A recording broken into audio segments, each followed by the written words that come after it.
So good day everyone, welcome to my channel Development Rishi. I am Dev.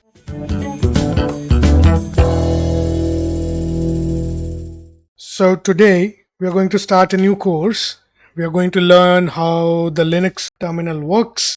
Let's have a look. So the first part is to understand what the shell is. When discussing the command line, we are essentially referring to the shell. So what that means is when we are talking about this is what the shell is. Most Linux distributions provide a shell program called bash developed by the GNU project. The term bash is an acronym for Born Again Shell, highlighting its role as an enhanced successor to the original Unix shell program SH, authored by Steve Born. Now what's a terminal emulator? When utilizing a graphical user interface, an additional program known as a terminal emulator becomes essential for interacting with the shell. Upon exploring our desktop menus, we are likely to discover a suitable option. KDE utilizes console while GNOME employs GNOME terminal or GNOME terminal, which is the correct pronunciation, which may appear as terminal in the menu. So I'm using GNOME. You'll be seeing the demonstration on the GNOME terminal. But if you are using KDE or any other desktop environment, I'm sure there is a terminal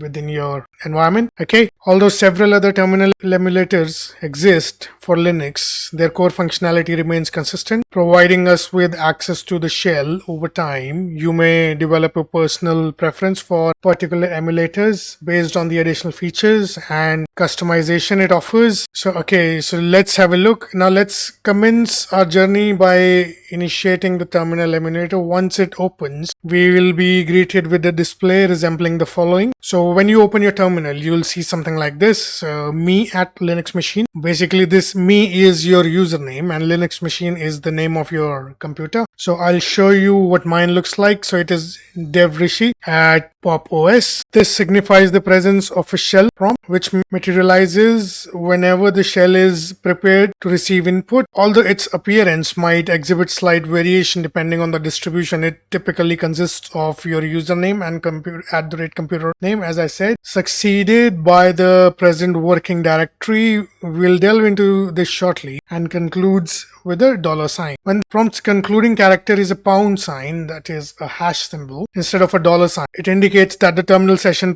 possesses super user privileges. So when you have the super user privileges, you can do things that you cannot do as a general user. Okay, this implies that either we are currently logged in as a root user or have opted for a terminal emulator that grants administrative privileges. Okay, assuming everything is proceeding smoothly thus far, let's experiment with some typing.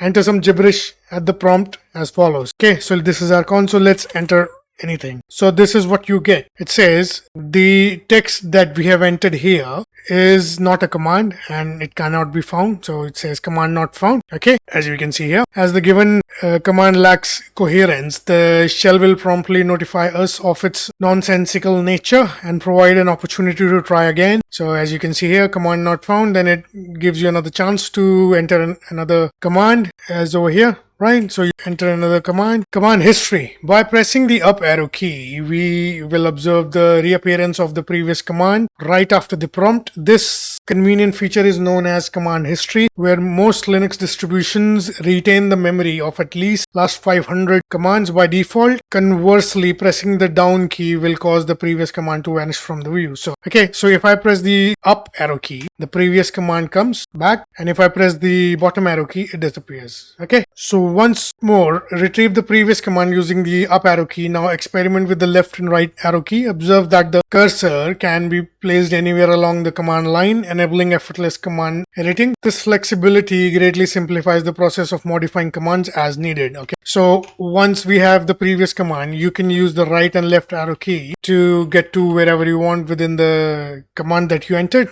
Alright, engaging in a few elementary commands. Alright, let's see what few commands do. Having acquired typing skills, let's proceed with experimenting a few straightforward commands. Our initial command is date, which displays the current time and date. Okay, so let's see. So we'll say date, and this is the current date and time and the time zone that I am in. Okay, as an associated command is cal, which by default presents calendar showcasing the current month. Okay, so you can type cal and it'll show you the calendar of the current month. Note that you might not have this command installed and it'll prompt you to install this command, it'll say command not found and it'll give you the command. So if you are on, let's say, a Debian based or an Ubuntu based distribution, it'll tell you can use the command apt install cal, and if you do that, you'll be able to install the cal command. Okay, then you'll be able to run this command as seen here. Okay, so to retrieve the available disk space on your disk drive, enter the command df. So let's have a look. So if we say df, it'll give you the details about all the partitions of your disk and how much disk has been utilized by your system. Alright, and if you use the clear command, it'll clear the terminal. Alright, similarly, to showcase the available memory, input the free command. Let's have a look. So we can say free and it'll give you how much memory you have. So in my case, the total number of memory is 24 gigabytes and used is 3 gigabytes and free is 17 gigabytes. Okay, and it's about 1 gigabyte is shared and 3.6 gigabytes is buffered or cached, and the total available memory that I have that I can use is 18 gigabytes. Okay, so concluding the terminal session. So how do you conclude a terminal session? To terminate a terminal session, we have two options. Either close the terminal emulator window or input the exit command at the shell prompt. Right, so you can either use the close button over here or you can simply type exit and it'll exit your program. Okay, and you will be back to your desktop. Alright, so that's it for the chapter. We learned the procedure for initiating and terminating a terminal session alongside exploring the execution of basic commands and engaging in minor command line editing. Surprisingly, the experience wasn't as daunting as anticipated, was it? So yeah, that's it for this lesson. In the next lesson, we'll talk about navigating the shell. The notes aren't available yet. They will be by the time the next video is up. Alright, so you can practice these commands that are given in the part 1 of this course and get yourself comfortable. And we'll continue and we'll explore more about the Linux terminal. Alright, so I'll end this video over here and see you in the next video.